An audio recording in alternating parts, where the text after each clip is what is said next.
어머니, 이게 도대체 무슨 일이에요? 우리 몰래 유럽 여행을 다녀오시고, 이제는 집 번호까지 바꾸시다뇨? 내 마음이야. 내 집, 내 돈, 내 인생이니까. 어머님, 저희는 가족인데 왜 이러세요? 저희가 어머님을 위해서 한 일인데. 나를 위해서? 그러면서 너희가 이런 짓을 저질러? 그건 제가 실수로. 어머님, 저희는 정말 어머님 걱정해서 그런 거예요. 걱정은 무슨? 내 집, 내 돈이 탐나서 그런 거지. 이제 와서 거짓말하지 마. 어머니, 왜 이러세요? 그렇게 평생 자식 뒷바라지 하시더니 갑자기 돈 쓰시고 여행 다니시고 저희 생각은 안 하세요. 그래, 이제 내 인생 살 거야. 40년 동안 너희를 위해 살았으면 이제는 나를 위해 살 차례다. 그럼 어머니는 그 돈 다 어디에 쓰실 건데요? 나중에 아프시면 누가 돌볼 거예요? 그건 내가 알아서 할 일이야. 너희한테 짐지지 않게 내 돈으로 요양원 갈 거니까 걱정 마. 오랜만에 전화가 울리자 저희 마음은 설레었습니다. 발신자 이름을 보니 아들이었습니다. 일주일에 한 번씩 전화하던 아들이 최근에는 한 달에 한 번 연락하는 것도 힘들어 하더니 이제는 2달 만에 연락이었습니다. 어머니, 요즘 건강은 어떠세요? 그럭저럭 살고 있지. 니는 회사는 어때? 아, 회사요? 그냥 바빠서 정신없이 지내고 있어요. 창가에 앉아 전화를 받으며 주름진 손을 매만졌습니다. 아들의 목소리에서 왠지 모를 긴장감이 느껴졌습니다. 평소와 다른 어색한 말투였습니다. 밥은 잘 챙겨 먹니? 냉장고에 반찬도 떨어졌을 텐데. 네, 와이프가 잘 챙겨줘요. 근데 어머니, 이번에 받으신 보험금은 언제 들어왔어요? 통장에 찍혔나요? 질문이 갑작스러워 잠시 말이 막혔습니다. 보험금이라니 병원비 지원받은 것을 말하는 건가 싶었습니다. 무슨 보험금? 지난번에 가입하셨다는 그 보험 있잖아요. 만기됐다고 하셨잖아요. 아, 그거. 다음 주에 들어온다고 했어. 그럼 통장으로 바로 입금되는 거죠? 금액이 얼마였더라? 방 안에 갑자기 냉기가 돌았습니다. 창문은 닫혀 있는데 온몸이 서늘해졌습니다. 보험금에 대해 이야기한 적이 없는데 아들이 어떻게 알고 있는 걸까요? 그건 왜 물어보니? 아니요, 그냥 궁금해서요. 어머니 통장 관리도 제가 좀 봐드려야 할 것 같아서요. 괜찮아. 나 아직 정신 멀쩡해. 내 통장은 내가 관리할 수 있어. 통화가 길어질수록 아들의 질문은 자연스럽게 제 재산에 대한 것으로 흘러갔습니다. 적금은 얼마나 들었는지, 만기일은 언제인지, 이자는 얼마나 붙는지, 마치 미리 준비해 온 질문 목록을 하나씩 체크하는 것 같았습니다. 어머니, 그 전에 들었던 적금은 어떻게 됐어요? 해지하셨어요? 왜 그런 걸 물어보니? 갑자기 돈 얘기를 하는 이유가 뭐야? 아, 그냥 어머니 형편이 어떤지 궁금해서요. 도움이 필요하시면 제가 도울 수도 있고. 창밖으로 노을이 지고 있었습니다. 붉은 햇살이 커튼 사이로 들어와 방 안을 물들였습니다. 그 순간 문득 깨달았습니다. 아들이 궁금한 건 제 건강이 아니라 제 통장이었던 겁니다. 아들아, 나 이제 끊어야겠다. 저녁 약 먹을 시간이 됐어. 아, 벌써요? 그럼 다음에 또 전화 드릴게요. 그리고 통장 내역 좀 확인해 보세요. 전화를 끊고 소파에 털썩 주저앉았습니다. 가슴이 무거웠습니다. 한때는 꼬맹이였던 아이가 이제는 제 재산을 눈여겨보는 어른이 되었다는 사실이 믿기지 않았습니다. 내가 너무 예민한 건가? 거실에 앉아 생각에 잠겼습니다. 아들의 결혼 비용, 신혼집 보증금, 첫 사업 자금까지. 그동안 얼마나 아낌없이 지원했는데 이제는 제 통장까지 관리하겠다뇨. 어쩌면 정말 도움을 주려는 마음일까요? 아니면 제 재산이 목적일까요? 이게 다 나이 들어 의심이 많아져서 그런가? 창밖을 바라보며 한숨을 내쉬었습니다. 하지만 마음 한구석에서는 불안감이 자라고 있었습니다. 이것이 시작에 불과하다는 예감이 들었습니다. 몇 주째 허리 통증이 심해지면서 걷는 것조차 힘들어졌습니다. 특히 아침에 일어날 때 통증이 가장 심했습니다.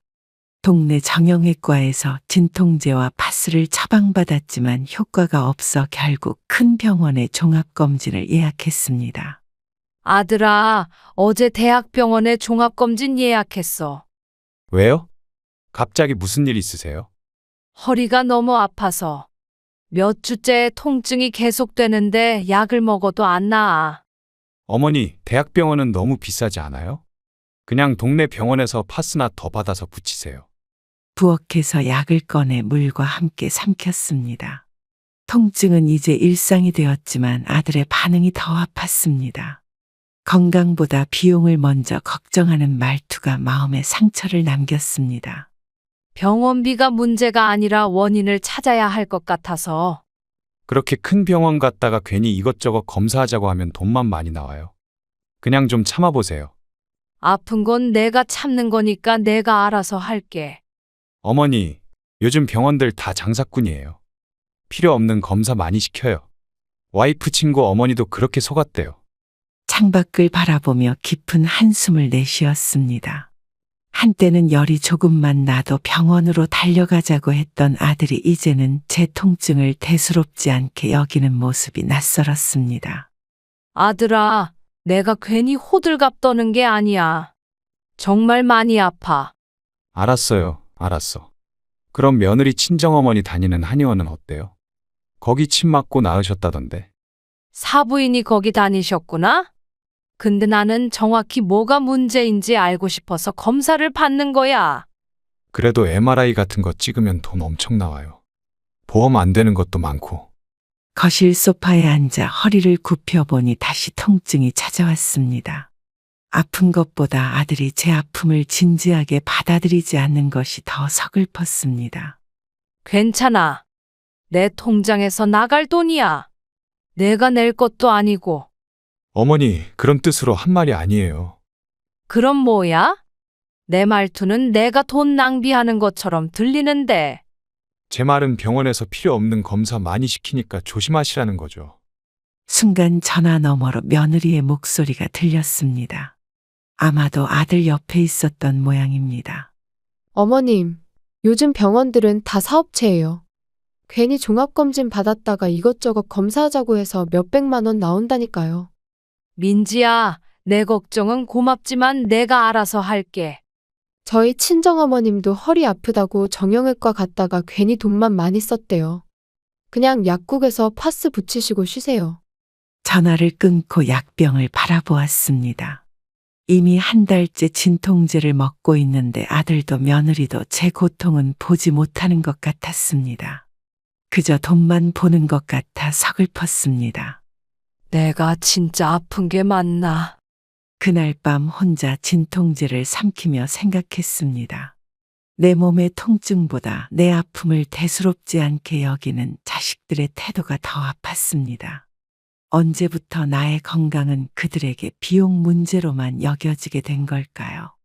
괜히 검사 받는다고 했나? 밤새 잠을 설치며 허리 통증과 마음의 통증 두 가지와 싸웠습니다. 그래도 내일은 병원에 갈 것입니다. 내 몸과 건강은 내가 책임져야 하니까요. 아침 일찍 전화벨이 울렸습니다. 병원에 가기 위해 옷을 갈아입던 중이었는데 며느리의 이름이 화면에 떴습니다. 평소 이 시간에 전화하지 않던 며느리라 무슨 일인가 싶어 서둘러 받았습니다. 어머님, 안녕하세요. 아침부터 죄송한데 부탁드릴 게 있어서요. 민지야, 무슨 일이야? 애들 괜찮니? 네, 다들 괜찮아요. 그게 다음 주에 저희가 제주도 여행을 가려고 하는데 혹시 애들 좀 봐주실 수 있으세요? 다음 주. 갑자기 여행을 간다고? 손에 들고 있던 약통을 내려놓았습니다. 어제 겨우 병원에 검진 예약을 했는데 갑작스러운 요청에 당황스러웠습니다. 더구나 허리 통증은 나아지기는커녕 점점 더 심해지고 있었습니다. 네, 회사에서 갑자기 휴가를 줘서요. 이번이 아니면 올해 못 갈 것 같아서. 다음 주면 내가 병원에 검진 예약했는데. 아, 그러세요? 근데 병원은 날짜 바꾸시면 되잖아요. 애들은 봐줄 사람이 없어서. 식탁에 앉아 달력을 확인했습니다. 다음 주 월요일부터 금요일까지 아이들을 봐달라는 이야기였습니다. 초등학생 손주 둘을 하루 종일 돌봐야 한다고 생각하니 허리가 더 아파오는 것 같았습니다. 민지야, 나 요즘 허리가 너무 아파서 손주들 데리고 놀아주는 것도 힘들 것 같아. 어머님, 그냥 집에만 계시면 되는데 뭐가 힘드세요? 애들은 학교 다녀오면 그냥 좀 밥만 챙겨주시고 TV 보게 해주시면 돼요. 며느리의 말투에서 짜증이 느껴졌습니다. 제 고통을 전혀 이해하지 못하는 듯한 반응에 서운함이 밀려왔습니다. 거실 창문 너머 햇살이 비치고 있었지만 마음은 점점 어두워졌습니다. 그래도 아이들이 활발해서 돌보기 힘들잖아. 내가 아픈 걸 네가 잘 모르는 것 같은데. 지난번엔 친정 엄마가 도와주셨는데 이번엔 친정 일이 있으셔서 어려우시대요. 정말 다른 방법이 없어요. 그래, 사부인도 바쁘시구나. 네, 친정 아버지 제사 준비하신대요. 어머님, 제발 부탁드립니다. 아이들 학원도 다 제가 미리 조정해 놓을게요. 한숨을 내쉬며 약통을 다시 집어들었습니다. 이미 며느리의 목소리에서 제가 거절할 경우 벌어질 냉랭한 분위기가 그려졌습니다. 거절의 단어는 입 밖으로 나오지 않았습니다. 알았어, 내가 봐줄게. 대신 병원 예약은 바꿔야겠다.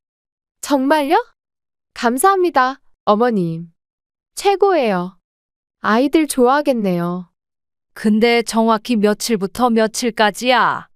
월요일부터 금요일까지요. 토요일 아침에 돌아올 거예요. 전화를 끊고 병원에 검진 예약을 미루는 전화를 했습니다. 다행히 2주 후로 날짜를 바꿀 수 있었습니다. 하지만 허리 통증은 기다려주지 않을 것 같아 걱정이 되었습니다. 할 수 없지. 그날 저녁 아들이 전화를 걸어왔습니다. 며느리에게 손주를 봐주기로 했다는 말을 들었다며 감사하다고 했습니다. 하지만 제 건강 상태를 물어보는 말은 한마디도 없었습니다.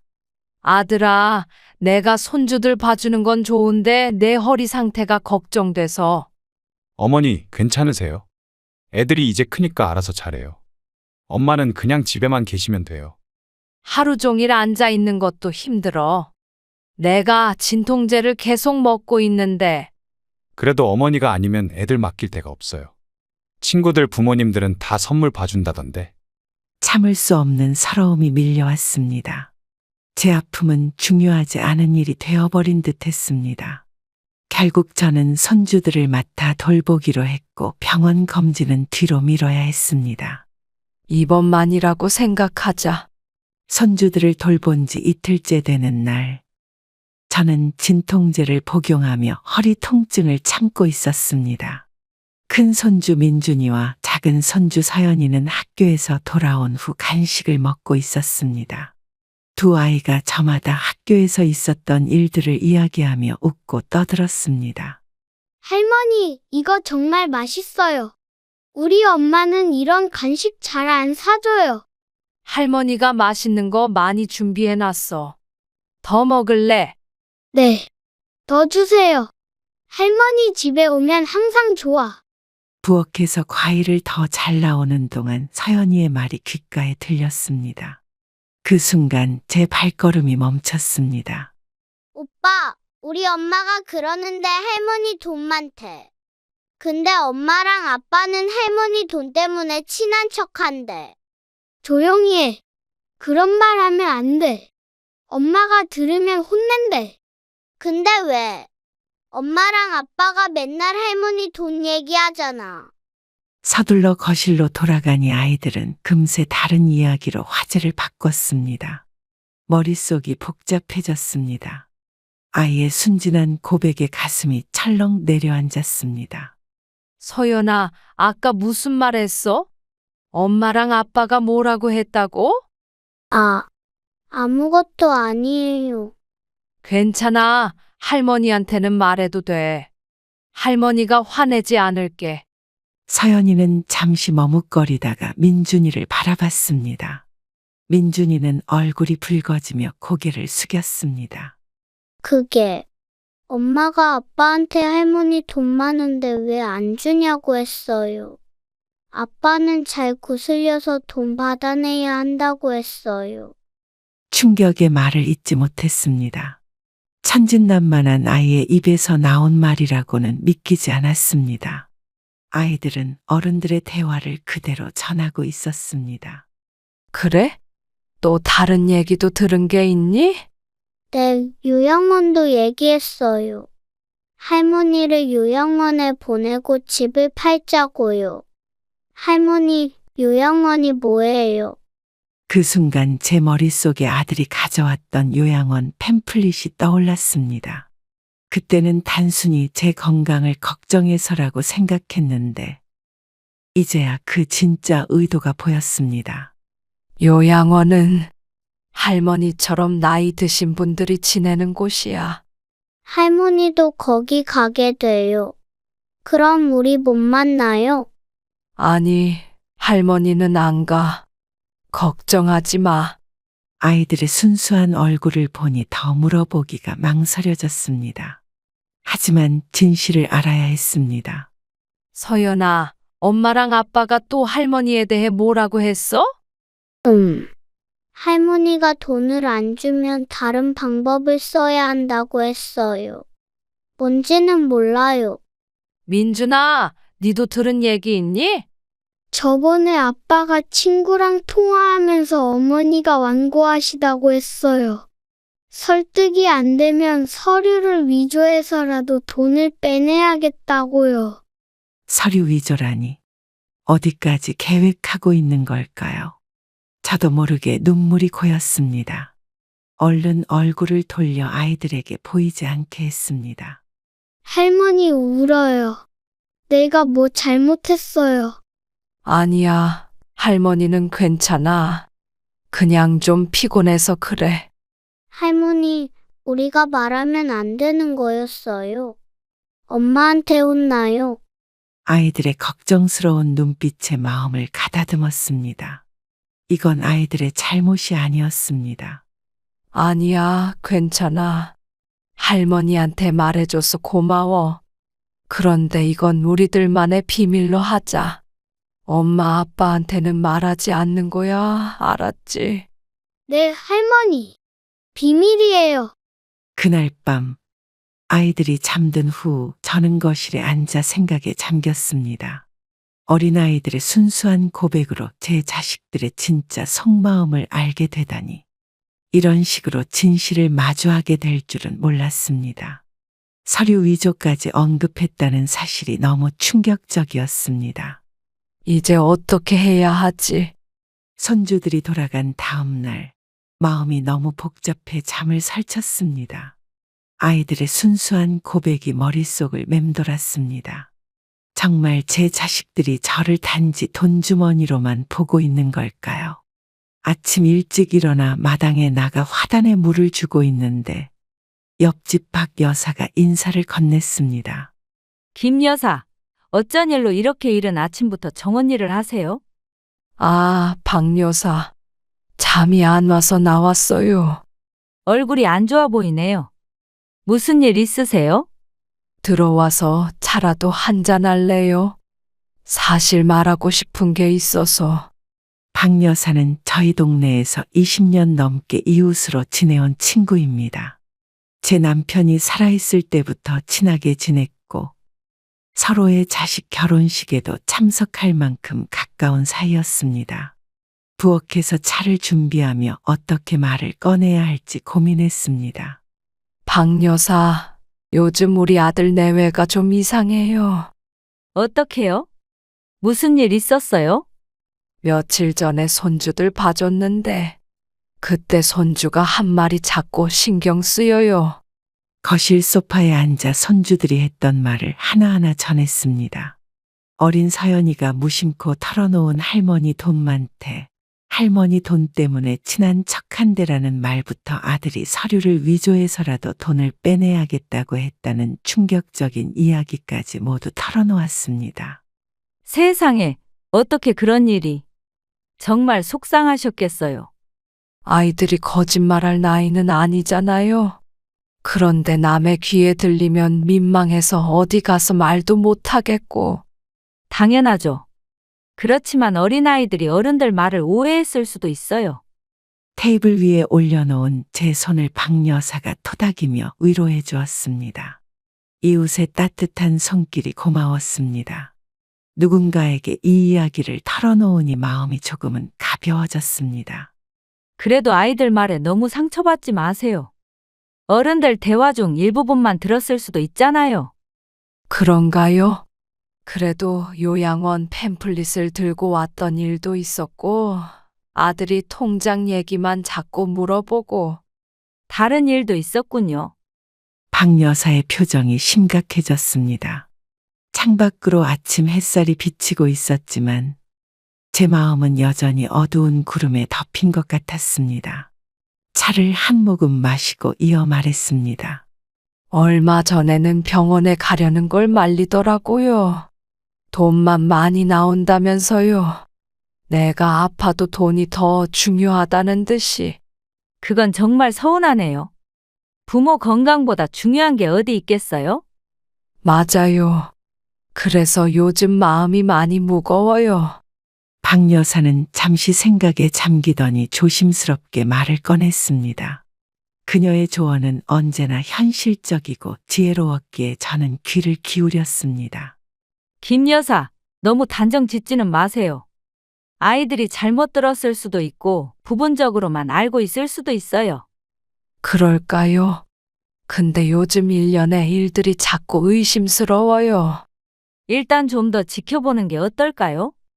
너무 믿었던 자식들이라 더 실망이 크실 테니 조금 더 확실한 증거가 있을 때 판단하세요. 박 여사의 조언이 맞다는 생각이 들었습니다. 너무 서둘러 판단했다가 돌이킬 수 없는 관계의 균열이 생길 수도 있었습니다. 아무리 아이들의 말이라도 좀 더 다양한 상황을 지켜보고 판단하는 것이 좋겠다는 생각이 들었습니다. 맞아요. 좀 더 지켜봐야겠어요. 혹시 오해일 수도 있으니까. 그래요. 그리고 혹시라도 불안하시면 재산 관리는 변호사나 신뢰할 수 있는 사람에게 상담받는 것도 좋을 거예요. 고마워요, 박 여사. 이렇게 얘기하니 마음이 한결 가벼워졌어요. 차를 모두 마시고 작별 인사를 나누었습니다. 박 여사가 돌아간 후 창가에 서서 정원을 바라보며 생각에 잠겼습니다. 지금까지의 모든 상황들을 다시 되짚어보니 단순한 오해일 수도 있다는 생각이 들었습니다. 좀 더 지켜봐야겠다.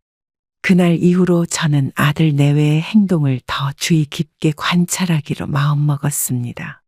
혹시 아이들의 말이 단순한 오해에서 비롯된 것이라면 너무 성급하게 관계를 망치고 싶지 않았습니다.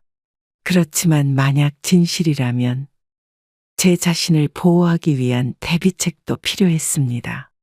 11월에 찬바람이 불기 시작하면서 김장철이 다가왔습니다. 예전 같았으면 온 가족이 모여 김치를 담그는 즐거운 시간이었을 텐데 요즘은 그런 풍경을 기대하기 어려워졌습니다. 며느리에게서 문자가 왔습니다. 어머님, 올해 김장은 언제 하실 거예요? 이번 주말 어때? 배추 가격도 적당하고 날씨도 좋을 것 같아. 주말이요? 저희는 이번 주말에 약속이 있어서 도와드리기 어려울 것 같은데요. 두 손으로 핸드폰을 쥐고 한숨을 내쉬었습니다. 이제는 당연한 일이 되어버렸지만 여전히 서운함이 느껴졌습니다. 김장은 가족이 함께하는 행사였는데 말입니다. 작년에도 비슷한 이유로 아들 내외는 김장을 도와주지 않았습니다. 그럼 너네 김치는 어떻게 할 거야? 그냥 어머님이 담그실 때 저희 것도 같이 해주시면 안 될까요? 저희 통만 보낼게요. 아들이랑도 얘기해봤니? 네, 남편도 회사 일 때문에 어렵대요. 죄송해요, 어머님. 다음에는 꼭 도와드릴게요. 거실 창가에 서서 마당의 낙엽을 바라보았습니다. 작년에도 똑같은 말을 들었던 것 같습니다. 다음에는 꼭이라는 말이 얼마나 허무한지 모르는 걸까요? 박 여사에게 들은 조언대로 좀 더 지켜보려 했지만 이런 상황이 반복되니 마음이 점점 무거워졌습니다. 알았어. 그럼 배추는 몇 폭이나 필요해? 작년처럼 10포기 정도면 될 것 같아요. 저희 냉장고에 딱 맞더라고요. 10포기. 그럼 너네 집만 10포기라는 거지? 네, 어머님. 작년에도 그랬잖아요. 며느리의 당연한 태도의 거절의 말은 나오지 않았습니다. 작년에는 아니 그전에도 항상 김장을 해주었으니 올해도 당연히 해줄 거라고 생각하는 것 같았습니다. 아들 내외에게 제 존재는 김치 공장 같은 것이었을까요? 알았어. 담가 줄게. 감사합니다, 어머님. 저희가 통이랑 재료값은 드릴게요. 전화를 끊고 달력을 보았습니다. 김장하기 좋은 날을 표시해두고 농수산물 시장에 가서 배추와 무, 양념을 사야 했습니다. 몸은 이미 피곤했지만 가족을 위한 일이라고 생각하며 마음을 다잡았습니다. 올해도 혼자구나. 김장 당일 아침부터 배추를 씻고 양념을 버무리느라 허리가 끊어질 듯 아팠습니다. 중간에 진통제를 먹어가며 작업을 계속했습니다. 예전에는 남편이 도와주었고 시집간 딸 도와서 거들곤 했는데 말입니다. 그런데 아들 내외는 돕기는커녕 연락도 없었습니다. 저녁이 되어서야 며느리에게서 전화가 왔습니다. 손에 김치 양념이 묻어 있어 스피커폰으로 받았습니다. 어머님, 다 되셨어요? 저희 지금 가도 될까요? 아직 절반밖에 못했어. 언제 올 수 있어? 아, 저희가 지금 김치 가지러 가려고요. 다 됐을 줄 알았어요. 창밖을 바라보니 어둑해지기 시작했습니다. 아침부터 쉬지 않고 작업했는데도 20포기나 되는 김치를 완성하기에는 역부족이었습니다.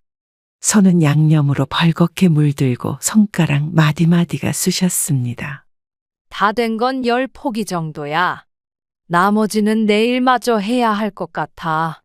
아, 그럼 오늘 된 것만 가져갈게요. 남편이 차 가지고 금방 갈게요. 1시간 후 아들이 차를 몰고 왔습니다. 며느리는 오지 않았고 아들도 집 앞에서 경적만 울렸습니다.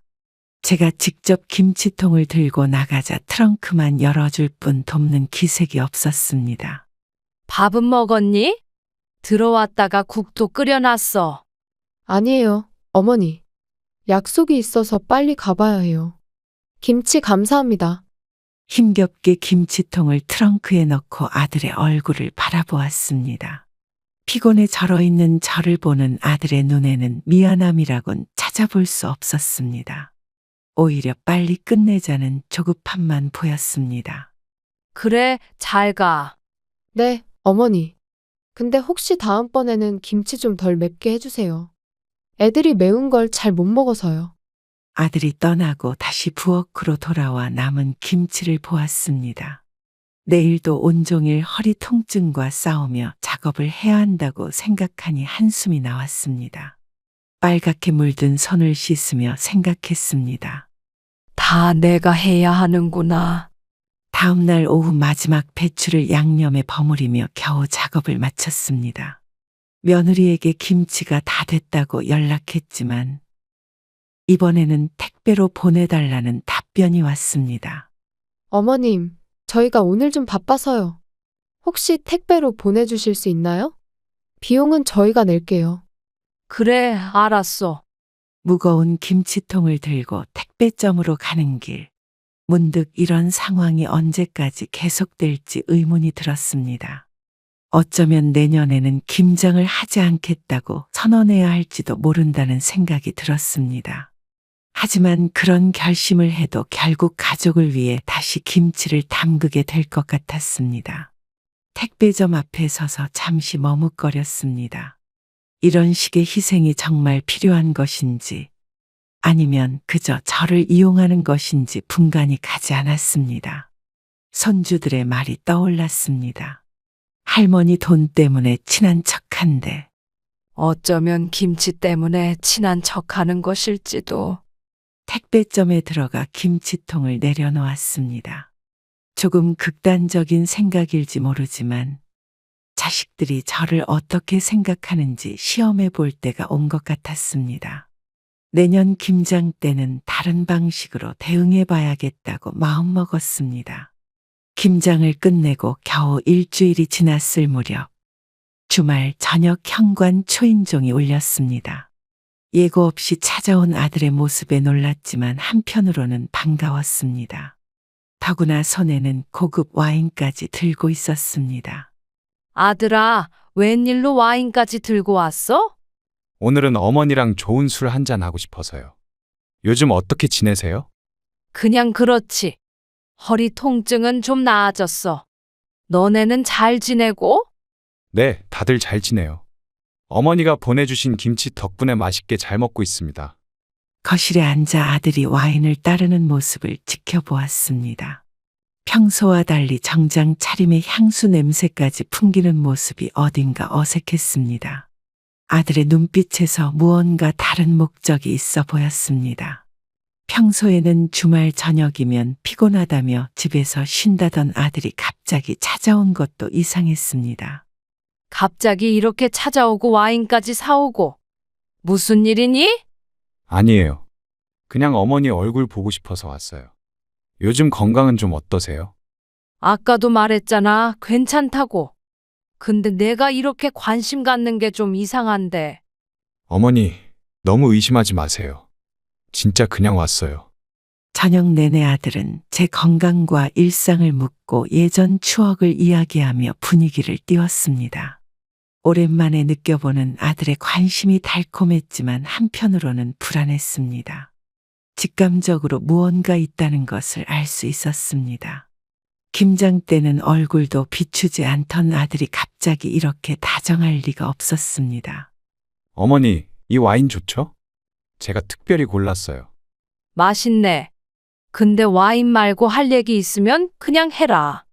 나한테 이렇게 눈치 보는 거 처음이잖아. 아, 역시 어머니는 다 아시네요. 자정이 가까워질 무렵 마침내 아들은 본론을 꺼냈습니다. 와인잔을 한 번 더 채우고 조심스럽게 말을 시작했습니다. 그 순간 제 가슴은 이미 무거워지기 시작했습니다. 아들의 눈빛에서 뭔가 바라는 게 있다는 것이 명확했습니다. 사실 제가 좋은 사업 아이템을 찾았어요. 이번엔 정말 확실한 거예요. 또 사업? 네, 그런데 이건 진짜예요. 요즘 떠오르는 플랫폼 비즈니스인데 초기 투자만 잘하면 몇 배로 불릴 수 있어요. 거실 벽시계의 초침 소리가 유난히 크게 들렸습니다. 이미 3번이나 실패한 사업 투자가 머릿속을 스쳐갔습니다. 대학 등록금, 결혼 비용에 이어 첫 사업, 2번째 사업, 3번째 사업까지. 그때마다 성공하면 꼭 갚겠다던 약속은 어디로 갔는지 모릅니다. 얼마나 필요한데? 5천만 원만 있으면 돼요. 진짜 이번엔 확실해요. 2배로 꼭 불려드릴게요. 뭐? 5천만 원. 그 돈이 어디서 나와? 내 아버지 보험금도 다 쓰고 퇴직금도 다 주고 이제 내가 생활할 돈밖에 없어. 어머니 통장에 아직 좀 있잖아요. 그거 그냥 묵혀두지 말고 투자하면 더 늘어날 텐데. 아들이 제 통장 잔고를 어떻게 알고 있는지 의문이 들었지만 더 충격적인 것은 제 노후 자금마저 사업에 쓰려는 그의 태도였습니다. 이제는 거절해야 한다는 생각이 확고해졌습니다. 손주들의 폭로가 머릿속을 스쳐 지나갔습니다. 미안하지만 이번엔 안 돼. 그 돈은 내가 병원비로 쓸 거야. 병원비요? 어머니 뭐 크게 아프신 거 있어요? 크게 아프든 작게 아프든 그건 내 몸이고 내 돈이야. 더 이상은 줄 수 없어. 아들의 표정이 굳어졌습니다. 와인잔을 테이블에 3개 내려놓으며 목소리가 높아졌습니다. 더 이상 부드러운 말투는 사라졌습니다. 마치 가면이 벗겨진 것 같았습니다. 어머니 왜 이러세요? 제가 지금까지 언제 어머니 돈 달라고 했나요? 방금 달라고 했잖아. 그리고 이번이 처음도 아니고. 그건 투자잖아요. 나중에 다 갚을 거라고요. 전에도 똑같은 말 했어. 근데 한 번도 갚은 적 없잖아. 아들은 자리에서 벌떡 일어났습니다. 더 이상 친절한 아들의 모습은 온데간데 없고 감정을 주체하지 못하는 얼굴로 변했습니다. 그 모습을 보니 손주들의 말이 사실이었음을 확신할 수 있었습니다. 어머니가 그렇게 냉정하실 줄은 몰랐어요. 결국 현관문을 쾅 닫고 나가 버렸습니다. 조용해진 집안에 와인병만 덩그러니 남아 있었습니다. 아들이 사온 와인값도 아마 제가 투자해줄 돈으로 계산한 것인지 모릅니다. 그렇게 가버리면 그만이니? 그날 밤 잠을 이루지 못하고 생각했습니다. 과연 제가 잘못한 것일까요? 자식을 위해서라면 끝까지 희생해야 하는 걸까요? 아니면 이제는 제 노후를 위해 돈을 지켜야 할 때일까요? 이제는 아니야. 처음으로 단호하게 거절한 이후 아들의 연락은 뚝 끊겼습니다. 그것이 더 서운했지만 한편으로는 제 결정이 옳았다는 확신이 들었습니다. 이제는 제 자신을 위한 삶을 살아야 할 때가 온 것 같았습니다. 내 돈으로 내 노후를 준비해야지. 아들과의 불화 이후 2주 정도가 지났을 때 갑자기 며느리에게서 전화가 왔습니다. 평소 특별한 일이 없으면 연락하지 않던 며느리였기에 의아했습니다. 더구나 통화 내내 유난히 상냥한 목소리로 안부를 물었습니다. 어머님, 요즘 건강은 어떠세요? 허리는 좀 나아지셨어요? 그냥 그래. 네가 갑자기 전화를 다 하고 무슨 일 있니? 아니에요. 그냥 어머님 생각이 나서요. 오늘 시간 되시면 같이 점심 먹으러 나가실래요? 점심. 거실 소파에 앉아 달력을 확인했습니다. 특별한 약속은 없었지만 갑작스러운 며느리의 제안이 의심스러웠습니다. 아들의 사업 투자 요청을 거절한 이후 냉랭해진 관계를 생각하면 더욱 그랬습니다. 며느리가 이렇게 친절하게 대한 적이 거의 없었기 때문입니다. 네. 오랜만에 어머님이랑 백화점도 가고 맛있는 것도 먹고 싶어서요. 백화점. 뭐 사려고? 그냥요. 어머님이랑 같이 구경도 하고 쇼핑도 하고 싶어서요. 제가 모시러 갈게요. 망설였지만 거절할 이유도 없어 승낙했습니다. 1시간 후 며느리가 차를 몰고 왔고 저는 어색한 침묵 속에서 백화점으로 향했습니다. 평소와 다른 며느리의 호의가 불안감을 주었지만 한편으로는 관계 개선의 기회일지도 모른다는 희망도 있었습니다. 어머님, 오늘 날씨 정말 좋죠? 쇼핑하기 딱 좋은 날이에요. 그러게. 근데 갑자기 나를 데리고 나온 이유가 뭐야? 진짜 그냥이에요. 요즘 어머님이랑 대화할 기회가 없어서 속상했거든요. 백화점 레스토랑에서 점심을 먹었습니다. 며느리는 평소 먹지 않던 비싼 스테이크와 와인을 주문했고 계산할 때도 서둘러 자신이 카드를 내밀었습니다. 20년 시어머니 며느리 관계에서 처음 있는 일이었습니다. 손주들의 말이 떠올랐습니다. 할머니 돈 때문에 친한 척한데 민지야, 네가 내고 싶으면 내. 근데 지금 뭐 하는 거니? 어머님, 그냥 효도하고 싶어서요. 늘 고마운 마음이었는데 표현을 못했거든요. 갑자기 고맙다니? 정말 이유가 궁금하다. 진짜 아무 이유 없어요. 오늘은 그냥 쇼핑해요. 어머님 가방도 너무 오래 쓰셨더라고요. 식사 후 명품 매장으로 향했습니다. 며느리는 유명 브랜드 매장으로 저를 이끌고 가더니 고급 가방을 보여주었습니다. 가격표를 보니 300만 원이 넘는 금액이었습니다. 이전에 투자를 거절한 아들과 비슷한 금액을 며느리가 가방으로 사주려는 것이 매우 의심스러웠습니다. 어머님, 이거 어떠세요? 어머님한테 정말 잘 어울릴 것 같아요. 300만 원? 미쳤니? 이런 거 필요 없어. 괜찮아요. 제가 사드릴게요. 어머님 너무 허름한 가방 메고 다니시니까 제가 드리고 싶어서요. 백화점 화장실에 들어가 잠시 숨을 골랐습니다. 거울 속 제 얼굴은 혼란스러움으로 가득했습니다. 갑작스러운 며느리의 호의가 단순한 효도로 느껴지지 않았습니다. 직감적으로 다른 목적이 있다는 것을 알 수 있었습니다. 화장실 문을 열고 나오는 길에 우연히 며느리의 전화통화 목소리가 들렸습니다. 제가 보이지 않는 곳에서 누군가와 통화 중이었습니다.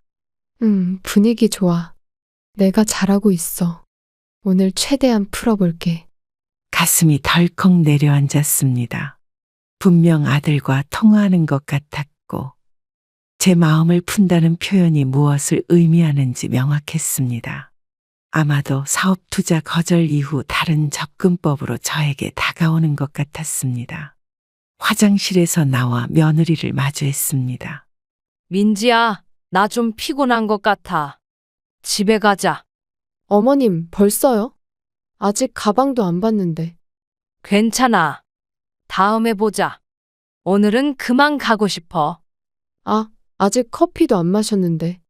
조금만 더 있다가요. 차 안으로 돌아가는 길, 며느리의 표정에서 당혹감이 엿보였습니다. 아마도 계획대로 진행되지 않아 당황한 모양이었습니다. 저는 일부러 피곤한 척하며 눈을 감았습니다. 머릿속에서는 끊임없이 생각이 맴돌았습니다. 아들이 실패하자 이번엔 며느리가 접근하는구나. 어머님, 정말 괜찮으세요? 어디 아프신 거 아니에요? 그냥 요즘 잠을 잘 못 자서 그래. 집에 가서 쉬고 싶어. 네, 그럼 다음에 또 나와요. 제가 꼭 예쁜 가방 사드릴게요. 차창 밖 풍경을 바라보며 깊은 생각에 잠겼습니다. 자식들의 행동이 너무나 뻔히 보였습니다. 제 돈을 위한 접근이라는 것이, 이런 생각을 하니 서글퍼졌습니다. 평생 자식을 위해 살아왔는데 이제는 제 돈을 노리고 이렇게 접근하다니요. 이게 다 내 탓인가? 집 앞에 도착해서 며느리와 헤어지며 억지로 미소를 지었습니다. 하지만 마음속으로는 이미 결심이 섰습니다. 더 이상 이용당하지 않겠다는 단단한 결심이었습니다. 이제는 제 자신을 위해 살 때가 되었고, 그러기 위해서는 자식들의 접근 방식을 직시해야 했습니다. 고맙다. 오늘 즐거웠어. 아니에요, 어머님. 제가 더 즐거웠어요. 다음에 꼭 다시 오세요. 집에 들어와 침대에 누웠습니다. 천장을 바라보며 오늘 있었던 일을 되새겼습니다. 며느리의 통화 내용, 비싼 가방을 사주겠다는 제안, 그리고 마음을 풀겠다는 계획이 모두 제 돈을 위한 것이었다니. 마음이 무거웠지만 동시에 이제는 제 스스로를 지켜야 한다는 결심이 더욱 단단해졌습니다. 이제 눈을 똑바로 뜨고 봐야겠다. 백화점 쇼핑 사건 이후 일주일이 지난 어느 오후 갑자기 현관 초인종이 울렸습니다. 문을 열자 아들이 다소 흥분된 표정으로 서 있었습니다. 이전 만남에서 불쾌하게 헤어졌던 기억이 떠올랐지만 그래도 제 아들이라 반갑게 맞이했습니다. 어머니, 잠깐 이야기 좀 할 수 있을까요? 무슨 일이야? 갑자기. 좋은 소식이 있어서 왔어요. 꼭 어머니께 말씀드리고 싶었거든요. 거실로 들어온 아들은 평소와 달리 활기찬 모습이었습니다. 오랜만에 보는 아들의 밝은 표정에 저도 모르게 마음이 설렜습니다. 혹시 관계 개선을 위해 찾아온 것인지, 진심으로 사과하러 온 것인지 기대가 되었습니다. 거실 테이블에 차를 내오며 아들의 얼굴을 유심히 살폈습니다. 무슨 좋은 소식인데? 그래. 어머니, 제가 드디어 정말 좋은 투자처를 찾았어요. 이번엔 진짜 확실해요. 가슴에 차가운 물이 끼얹어진 듯 했습니다. 기대했던 사과나 화해의 말이 아니라 또다시 돈 이야기였습니다. 얼마나 많은 실패를 경험했는데도 여전히 확실한 투자를 믿고 있는 아들이 안타까웠습니다. 사업 실패로 인한 좌절감이 새로운 투자에 대한 집착으로 이어지는 듯 했습니다. 너 또 투자 이야기니? 이번엔 달라요. 친구가 소개해준 회사인데 초기 투자만 하면 최소 3배는 번다고 해요. 차를 따르며 아들의 얼굴을 자세히 살펴보았습니다. 눈빛에는 욕심이 가득했고 말투에는 다급함이 묻어났습니다. 이전 실패들을 잊은 채 또다시 허황된 꿈을 쫓고 있는 모습이 서글펐습니다. 이런 모습이 계속될수록 아들의 미래가 걱정되었습니다. 이번엔 얼마나 필요한데? 7천만 원만 있으면 돼요. 정말 좋은 기회예요, 어머니. 7천만 원? 지난번보다 더 많아졌네. 시장 상황이 달라졌거든요. 근데 그만큼 수익도 더 크게 날 거예요. 창밖으로 눈이 내리기 시작했습니다. 하얀 눈송이가 마당에 쌓이는 모습을 바라보며 지난 시간들을 떠올렸습니다. 아들의 대학 등록금부터 결혼 비용, 첫 사업 자금, 두 번째 사업, 그리고 세 번째 사업까지. 모든 것이 실패로 돌아왔지만 한 번도 그 돈을 갚은 적 없었습니다. 그런데도 아들은 마치 처음 투자를 요청하는 것처럼 자신만만했습니다. 아들아, 미안하지만 더 이상은 안 돼. 어머니, 이번엔 정말 확실하다니까요. 진짜 마지막이에요. 지난번에도 그렇게 말했잖아. 그리고 그전에도. 아들의 표정이 점점 굳어졌습니다. 기대했던 대답을 듣지 못한 실망감과 불만이 뒤섞인 얼굴이었습니다. 차를 한 모금 마신 후 다시 말을 이었습니다. 이제는 목소리에서 애원하는 듯한 느낌이 묻어났습니다. 어머니, 제발요. 이거 하나만 도와주시면 진짜 다 갚을게요. 아니, 이제 그만했으면 좋겠어. 내 노후 자금까지 다 써버릴 수는 없어. 노후 자금이요? 어머니는 지금도 충분히 가지고 계시잖아요. 그 돈 다 어디다 쓰실 건데요? 아들의 목소리가 높아졌습니다. 더 이상 부드러운 말투는 사라졌고 이제는 노골적으로 불만을 표현하기 시작했습니다. 손주들이 말했던 내용이 떠올랐습니다. 할머니 돈 많은데 왜 안 주냐고 했다던 아들의 말이 지금 그대로 드러나고 있었습니다. 그 돈은 내가 평생 모은 거야. 내 아버지와 함께 어렵게 모은 돈이고. 그래서 그걸 자식한테도 안 쓰시겠다는 거예요? 도대체 누구를 위해 모으신 거죠? 나를 위해서. 이제는 나를 위해서야 할 때가 됐어. 아들이 갑자기 벌떡 일어났습니다. 차잔이 테이블 위에서 흔들렸고 그의 얼굴은 분노로 일그러졌습니다. 지금까지 참아왔던 감정이 폭발하는 순간이었습니다.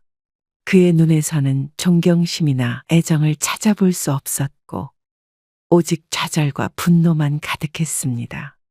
어머니는 그냥 돈만 주면 되잖아요. 왜 이렇게 안 도와주세요? 그 순간 40년간 참아온 서러움이 터져나왔습니다. 오랫동안 누르고 있던 마음의 댐이 무너진 것처럼 감정이 석류쳤습니다. 저도 자리에서 일어나 아들을 똑바로 바라보았습니다. 이제는 더 이상 무조건 참고 희생하는 어머니가 아니었습니다. 그동안 얼마나 도와줬는데? 대학 학비, 결혼 비용, 사업 자금까지. 이제 그만. 그게 다 부모 역할 아닌가요? 자식 위해서 하는 게 당연한 거 아닌가요? 부모 역할에도 한계가 있어. 이제는 네가 스스로 해결해야 할 때야. 아들은 아무 말도 하지 않고 현관문 쪽으로 걸어갔습니다. 마지막으로 돌아보며 한마디를 남겼습니다. 그 모습이 제 가슴을 더 아프게 했지만 동시에 이제는 단호하게 선을 그어야 한다는 확신도 들었습니다. 알겠어요. 어머니가 그렇게 마음을 닫으셨다면 저도 할 말 없습니다. 문이 쾅하고 닫히는 소리와 함께 집안에 정적이 흘렀습니다. 다리에 힘이 풀려 소파에 주저앉았습니다. 눈물이 하염없이 흘러내렸지만 동시에 어떤 해방감도 느꼈습니다. 마치 오랫동안 짊어지고 있던 무거운 짐을 내려놓은 것 같은 느낌이었습니다. 이제는 정말 끝인가? 창밖의 눈은 점점 더 많이 내리고 있었습니다. 흰 눈이 모든 것을 덮듯이 앞으로는 이런 상처도 조금씩 덮일 것이라 생각하며 차가운 차잔을 손으로 감쌌습니다. 쓰라린 현실이었지만 이제는 진실과 마주할 용기가 생겼습니다. 아들과의 마지막 다툼 이후 몸이 급격히 안 좋아졌습니다. 밤새 잠을 설치고 식욕도 떨어졌으며 허리 통증은 더욱 심해졌습니다. 결국 혼자서 병원을 찾아갔습니다. 진료실에 들어서자 오랫동안 알고 지내던 김 원장이 반갑게 맞아주었습니다. 오랜만에 오셨네요. 어디가 불편하세요? 허리가 너무 아파서 왔어.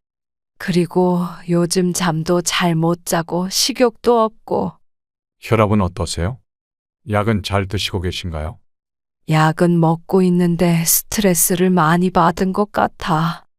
김 원장은 진찰 후 혈액 검사와 간 수치 검사를 권했습니다. 검사를 진행하는 동안 머릿속에서는 끊임없이 아들과의 다툼이 떠올랐습니다. 저를 그저 돈줄로만 여기는 자식들 때문에 이렇게 건강까지 잃게 될 수도 있다니 서글픈 생각이 들었습니다. 김 할머니, 검사 결과 나왔습니다. 진료실로 들어오세요.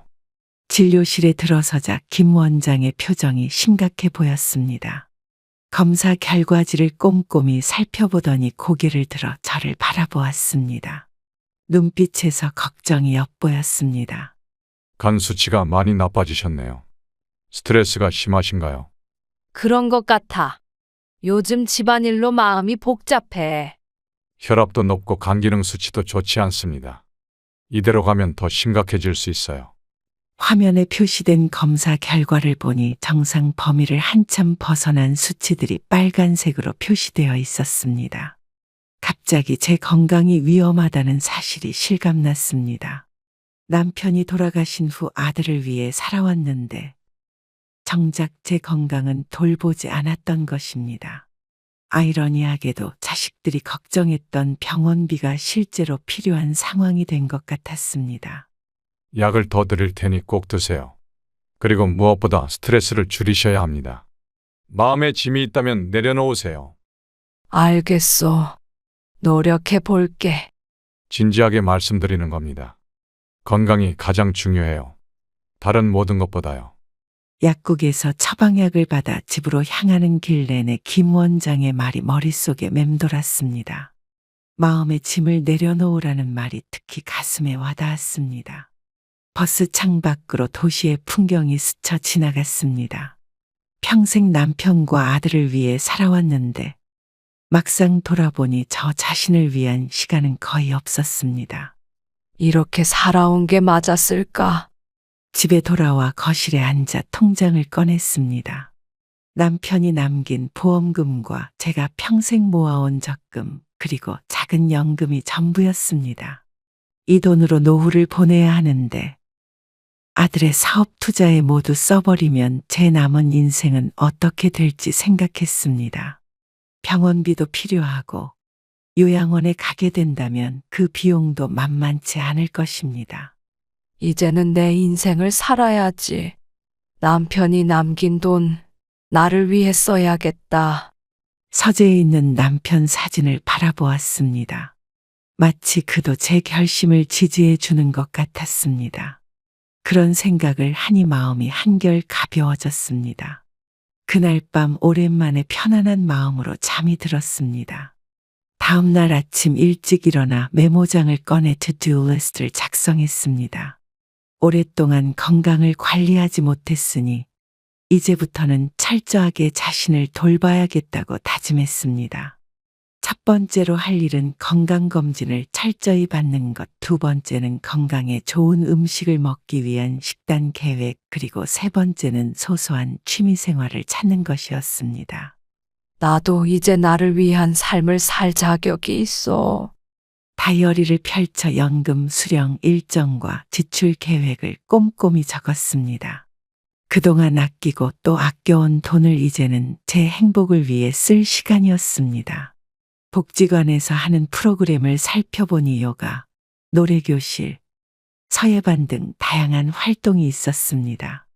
평생 가정주부로만 살아왔기에 취미라고 할 만한 것이 없었는데 이제는 저만의 즐거움을 찾아볼 때가 되었습니다. 이게 사치일까? 아니야. 내가 평생 이렇게 번 돈이야. 복지관에 전화를 걸어 요가 클래스와 노래교실에 등록했습니다. 처음으로 저 자신을 위한 시간을 갖는다는 생각에 설레었습니다. 그리고 평소 가고 싶었던 가까운 산으로 가벼운 하이킹을 계획했습니다. 의사 선생님이 적당한 운동이 건강에 좋다고 했으니 무리하지 않는 선에서 시작해 보려고 합니다. 갑자기 전화벨이 울렸습니다. 화면을 보니 며느리였습니다. 잠시 받을지 말지 고민했지만 이제는 당당하게 제 생각을 말할 수 있을 것 같아 전화를 받았습니다. 어머님, 어제 병원 다녀오셨다면서요? 많이 아프세요? 누가 그랬어? 동네 약국에서 어머님이 처방전 받으시는 걸 아는 분이 봤대요. 많이 편찮으세요? 약국에서 저를 본 사람이 있었나 봅니다. 며느리의 목소리는 걱정스럽게 들렸지만 손주들이 했던 말이 떠올라 진심이라고 믿기 어려웠습니다. 괜찮아. 그냥 정기검진이었어. 혹시 많이 아프시면 저희가 모시러 갈게요. 저희 집에서 쉬세요. 고맙지만 내가 알아서 할게. 이제 내 건강은 내가 챙겨야지. 어머님, 혼자 계시는 게 걱정돼서 그래요. 저희가 옆에서 돌봐드릴게요. 전화를 끊고 창밖을 바라보았습니다. 며느리의 말이 진심인지 아니면 또 다른 속셈이 있는지 확신할 수 없었습니다. 하지만 이제는 모든 결정을 제가 내리고 제 미래를 스스로 계획하기로 했습니다. 더 이상 자식의 말에 좌우되지 않을 것입니다. 내 건강, 내 인생, 모두 내가 챙겨야 할 때야. 그날 오후 저는 처음으로 복지관 요가 수업에 참석했습니다. 처음엔 어색했지만 비슷한 또래 분들이 많아 금세 편안함을 느꼈습니다. 요가를 마치고 나오는 길에 만난 동갑내기 김 여사님과 이야기를 나누다 내일 있을 문화 나들이에 함께 가기로 했습니다. 새로운 시작이 설레었습니다. 복지관에 다니기 시작한 지 한 달이 지났습니다. 요가 수업에서 만난 김 여사님과 박 여사님과 친해져 이제는 거의 매일 함께 시간을 보내게 되었습니다. 평생 자식들 뒷바라지에만 매달려 살았던 저에게 이렇게 또래 친구들과 어울리는 제 삶을 사는 시간이 얼마나 소중한지 몰랐습니다. 김 선생님, 오늘 건강식품점에 같이 갈래요? 새로 문을 열었다던데 시식회도 한대요. 좋아요. 요즘 건강에 더 신경 쓰고 있어서 딱 좋네요. 박 선생님도 함께 가시죠. 점심도 근처 유기농 식당에서 먹어봐요.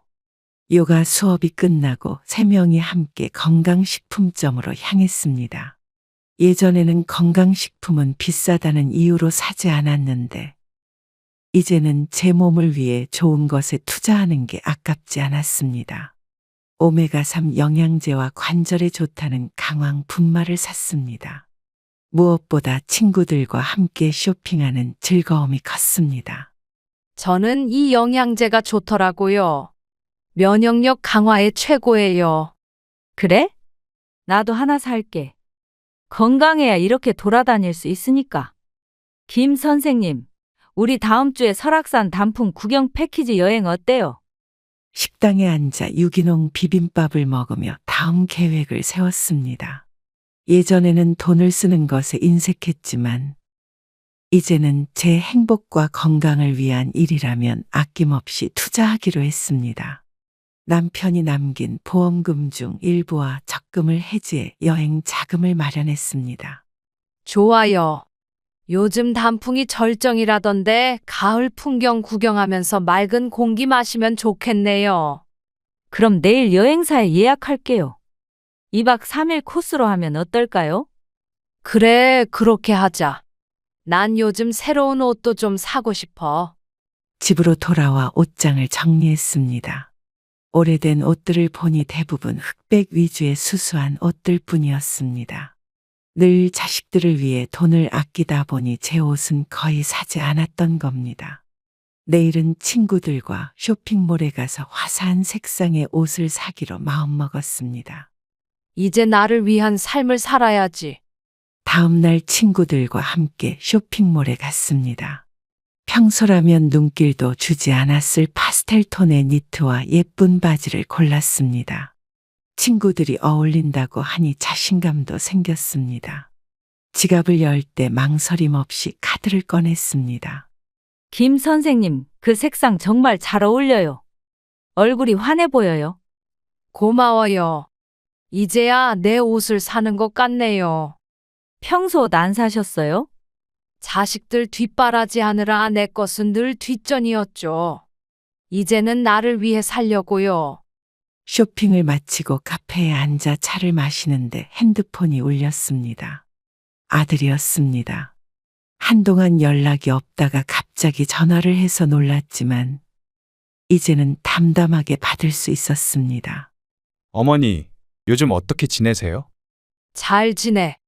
오히려 요즘이 더 행복해. 정말요? 무슨 일 있으세요? 특별한 건 없어. 그냥 내 삶을 찾아가는 중이야. 아들의 목소리에서 의아함이 느껴졌습니다. 제가 이렇게 담담하게 응대할 거라고는 예상하지 못했던 것 같습니다. 예전처럼 그의 말에 일희일비하지 않는 제 모습이 스스로도 새롭게 느껴졌습니다. 다음 주에 좀 찾아뵈도 될까요? 드릴 말씀이 있어서요. 미안하지만 다음 주에는 여행 가. 여행이요? 어디로요? 설악산. 친구들이랑 단풍 구경하러. 전화를 끊고 친구들과 눈을 마주쳤습니다. 그들은 제 통화 내용을 듣고 있었고 제 변화를 보며 미소 지었습니다. 이전에 저라면 아들의 방문 요청에 즉각 일정을 맞췄을 텐데 이제는 제 계획을 우선시할 수 있게 되었습니다. 아드님이신가 봐요.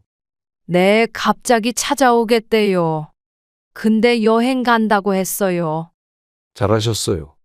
우리 자신의 시간도 중요하니까요. 여행 전날 필요한 물품을 챙기며 설레는 마음을 감출 수 없었습니다. 오랜만에 여행이라 잠도 잘 오지 않았습니다. 새벽에 일어나 화장도 꼼꼼히 하고 새로 산 옷을 입었습니다. 거울 속 제 모습이 달라 보였습니다. 눈빛에 생기가 돌고 얼굴에 미소가 가득했습니다. 이렇게 행복한 적이 언제였던가.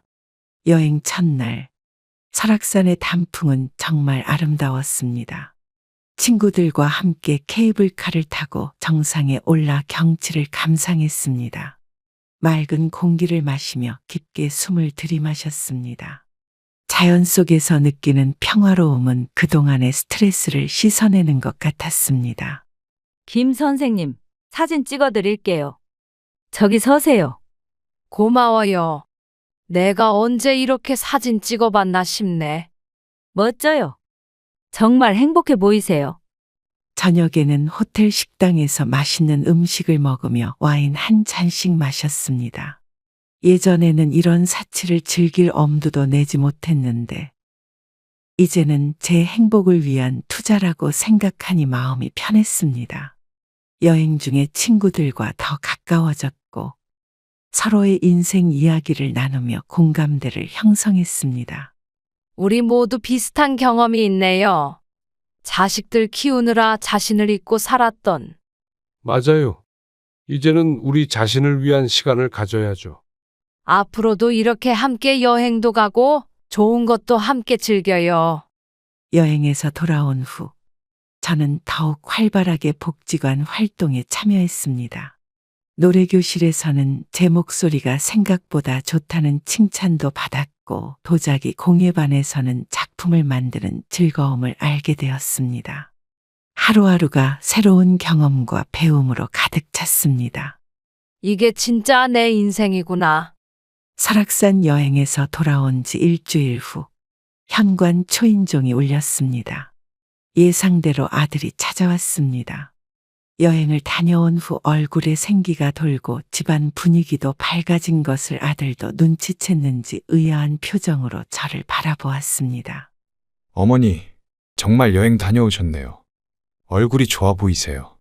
그래, 오랜만에 친구들이랑 다녀왔어. 니는 무슨 일로 왔니? 그냥 어머니 얼굴 뵈러 왔어요. 전화 드렸었잖아요. 거실로 들어가 자리에 앉았습니다. 아들은 어색한 분위기를 깨려는 듯 이것저것 말을 건넸지만 그의 눈빛에서 다른 의도가 있음을 감지했습니다. 이제는 자식의 표정만 봐도 무엇을 원하는지 알 수 있게 되었습니다. 요즘 취미생활도 하시고 많이 바쁘신가 봐요. 그래, 복지관에서 요가도 배우고 노래교실도 다니고. 재미있어. 어머니, 갑자기 그렇게 많이 변하시다니 놀랐어요. 예전에는 집에만 계셨잖아요. 사람은 변하는 거야. 나도 이제 내 인생 찾아가는 중이야. 테이블 위에 놓인 여행 사진을 아들이 물끄러미 바라보았습니다.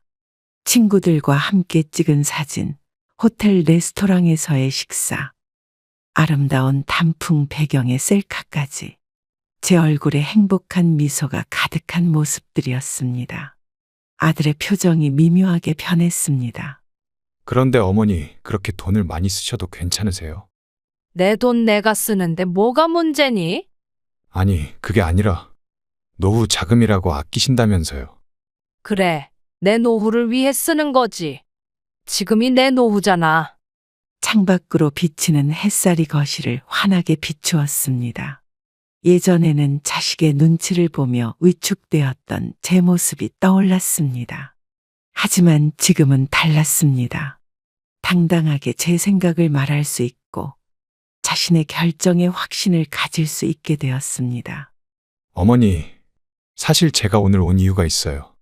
그냥 얼굴 보러 온 게 아니었구나? 뭔데? 그게 사업이 잘 안 풀려서 요즘 좀 힘들어요. 지난번에 말씀드렸던 투자금 없이는 회사를 지속하기 어려운 상황이에요. 또다시 돈 이야기였습니다. 예전 같았으면 마음이 흔들렸겠지만 이제는 달랐습니다. 복지관에서 만난 친구들 중에도 비슷한 경험을 한 분들이 많았고 그들의 조언도 있었습니다. 무엇보다 저 스스로 삶의 우선순위가 바뀌었습니다. 아들아, 내 대답은 지난번과 같아. 더 이상 투자는 어렵다. 어머니, 그럼 이번에 회사가 망하면 저희 가족은 어떻게 살아요? 그건 네가 해결할 문제야. 이제 스스로 서야 할 때가 됐어. 아들의 표정이 굳어졌습니다. 예전에 저였다면 아들의 실망한 얼굴을 보고 마음이 약해졌겠지만 이제는 그런 감정에 휘둘리지 않았습니다. 자신의 인생을 그리고 건강을 지키는 것이 더 중요하다는 것을 깨달았습니다. 어머니, 제가 얼마나 절박한 상황인지 아세요? 집도 잃을 수도 있어요. 그렇게 될 때까지 왜 기다렸니? 회사가 어려워질 때 미리 손을 썼어야지. 지금이라도 도와주시면 회복할 수 있어요. 어머니, 그동안 모아두신 돈이면 충분할 텐데. 창가로 걸어가 마당에 핀 꽃을 바라보았습니다. 작년에 심은 장미꽃이 올해는 더 탐스럽게 피어 있었습니다. 꽃을 보는 저희 마음도 이제는 흔들림 없이 단단해져 있었습니다. 아들아, 난 평생 너희를 위해 희생했어. 남편이 남긴 보험금도 내 적금도 다 너희에게 투자했지. 그런데 이제는 나를 위해 살고 싶어. 어머니, 그리고 대출을 받아 사업을 한다면 내 집을 담보로 잡으라는 말도 하지 마. 내가 사망한 후에야 상속받을 수 있을 거야. 아들은 더 이상 말이 없었습니다. 예상했던 대답이 아니었던 모양입니다. 아마도 자신이 원하는 대답을 들을 때까지 계속 설득하려고 했던 것 같습니다. 하지만 이제 저는 확고한 결심을 했고 그 마음이 전해진 듯 했습니다. 알겠어요. 제가 알아서 해결할게요. 그래, 쉽지 않겠지만 네가 헤쳐나가야 할 길이야. 난 이제 내 길을 가려고 해. 아들이 일어나 현관으로 향했습니다. 떠나기 전 한 번 더 뒤돌아보았습니다. 그의 눈에는 복잡한 감정이 어려 있었습니다. 분노, 실망, 그리고 어쩌면 조금의 존중감도 보였습니다. 어머니, 정말 많이 변하셨네요. 그래, 이제야 진짜 나를 찾아가는 중이야. 아들이 떠난 후 거실 소파에 앉아 깊은 숨을 내쉬었습니다. 쉬운 결정은 아니었지만 이제는 제 자신을 위한 결정을 내릴 수 있는 용기가 생겼습니다. 핸드폰을 들어 복지관 친구들에게 메시지를 보냈습니다. 내일 있을 노래 발표회 연습에 꼭 참석하겠다고요. 다음 날 복지관에서 만난 친구들에게 아들의 방문에 대해 이야기했습니다. 그들도 비슷한 경험이 있어 제 마음을 이해해 주었습니다. 김 선생님, 정말 용기 있는 결정이셨네요. 그래도 아들이라 마음이 안 쓰이지는 않으세요? 물론 걱정은 돼. 하지만 이제는 스스로 서야 할 때야.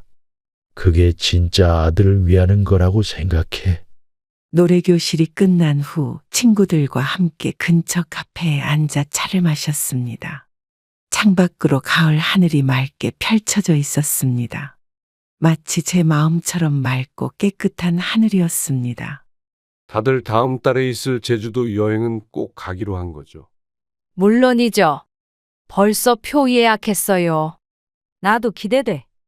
벌써부터 설레네. 카페에서 나와 집으로 돌아가는 길. 문득 과거의 제 모습과 현재의 제 모습이 대비되었습니다. 평생 자식만을 위해 살던 제가 이제는 자신의 행복을 찾아가고 있었습니다. 그 변화가 감사하고 소중하게 느껴졌습니다. 이제야 진짜 내 인생이 시작됐구나. 삶을 돌아보니 모든 것이 선택이었습니다. 자식을 위해 희생하는 것도, 내 행복을 찾아 나서는 것도 모두 제가 내린 결정이었습니다. 오랫동안 저는 어머니라는 이름 뒤에 숨어 제 자신의 욕망과 필요를 무시했습니다. 하지만 인생의 황혼기에 깨달았습니다. 자식을 사랑한다는 것이 자신을 잃어버리는 것을 의미하지는 않는다는 것을요. 진정한 사랑은 상대방이 독립적인 인간으로 성장하도록 돕는 것이고 그것은 부모도 마찬가지입니다. 나이가 들어도 어머니라는 역할을 맡고 있어도 제 삶은 온전히 제 것입니다. 누군가에게는 이기적으로 보일 수도 있겠지만 자신을 사랑하고 챙기는 것은 결코 이기심이 아닙니다. 그것은 자존감이자 자기 존중입니다. 당신의 인생은 당신의 것입니다. 누구를 위해서가 아닌 자신을 위해 살아가는 용기를 가지세요. 그럼 구독자 여러분, 오늘도 행복한 하루 되시길 기원하겠습니다. 감사합니다.